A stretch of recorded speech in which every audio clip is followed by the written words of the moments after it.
So what is Medicaid? Well, in Virginia, in virtually every state, Medicaid is financial assistance for the nursing home.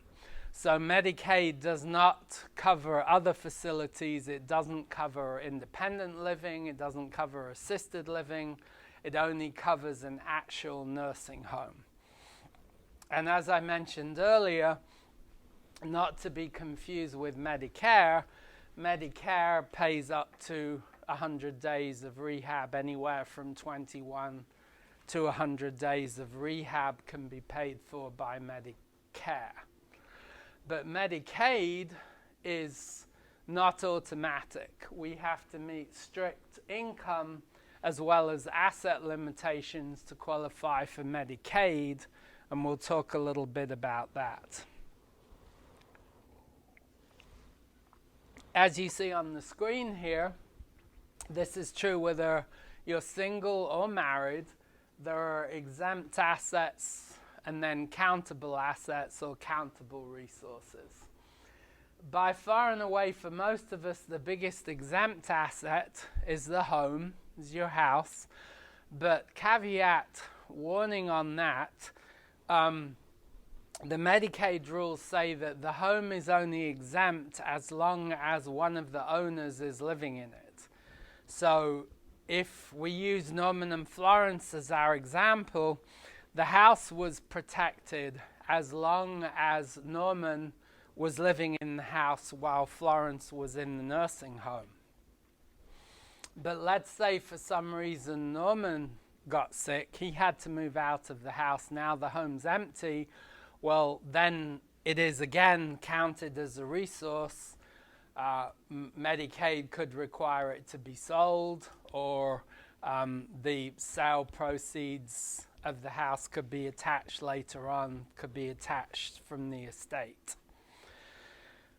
So other smaller exempt assets, a car, one vehicle is exempt, prepaid funeral expenses, a very small amount of life insurance, $1,500 maximum value, household goods, rings, jewelry, that furniture, that kind of thing, those are all exempt. So what's countable? Basically everything else. A second home, any type of retirement savings, 401k, IRA, Roth, CDs, mutual funds, you name it, brokerage accounts, individual stocks, all those types, different types of assets, different savings, they're all countable by Medicaid. So I give an example here of John and Agnes, Mr. and Mrs. Johnson. So poor John, he's smiling now, but we're gonna pick on him. We're gonna send John off to the nursing home, okay? So John is now in the nursing home. Agnes, she's what's referred to as the community spouse, the one at home. So they own their own home, no mortgage, and they have $246,000 in savings in addition to the home.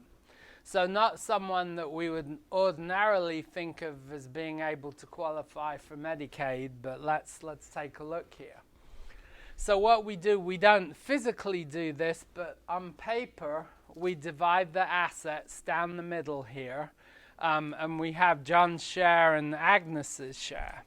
And Agnes, the rule says that she can keep half the assets up to a maximum of $123,000. So that's why I use this number of 246, because in this case, Agnes keeps exactly half the assets, okay, which is $123,000.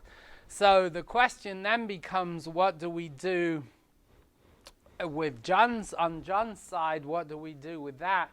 Because John is just treated like a single person. We have to, a single person, believe it or not, can only keep $2,000. On John's side of the ledger, we have to get him down to $2,000. How do we do that?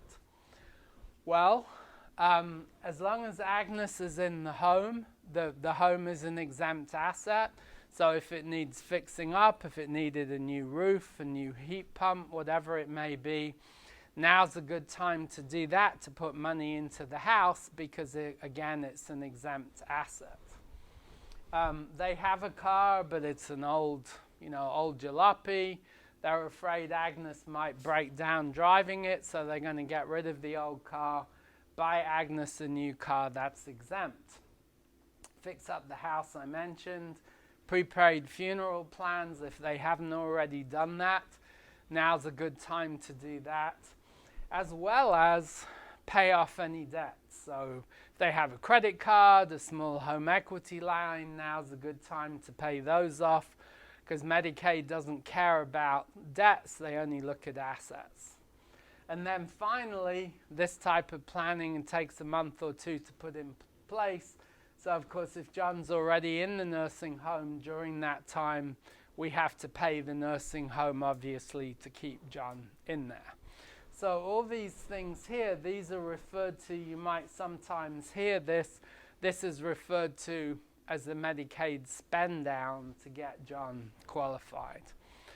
Well, John and Agnes, they say to me, well, Simon, that all sounds great, but actually, the home repairs, we've been able to keep up with those. We just bought a new car last year. We prepaid our funeral expenses. Is there anything else that we can do instead? Well, there is.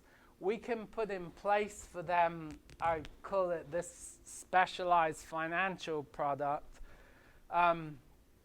The insurance folks, they refer to it as a SPIA, S-P-I-A.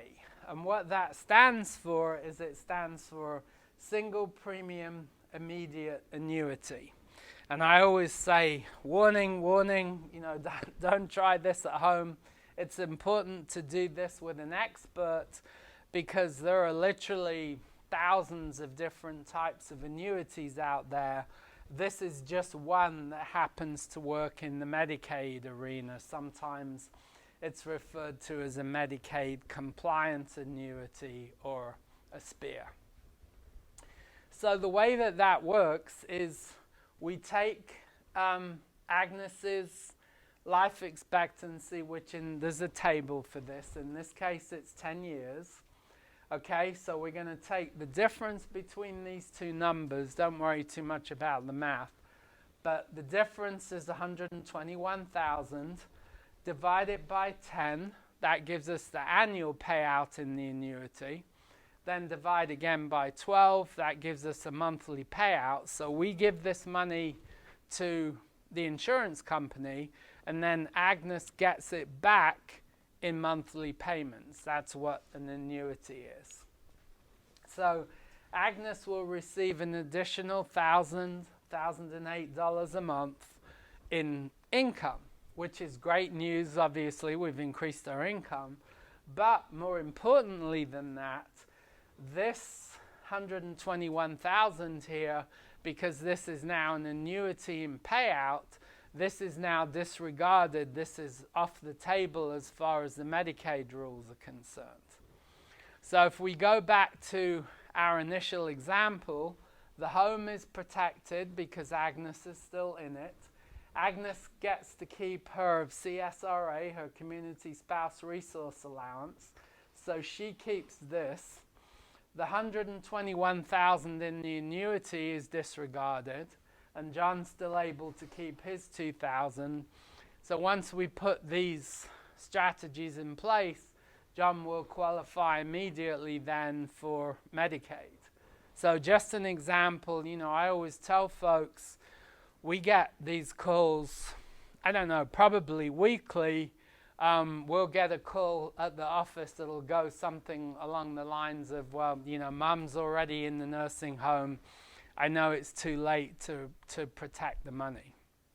Not true.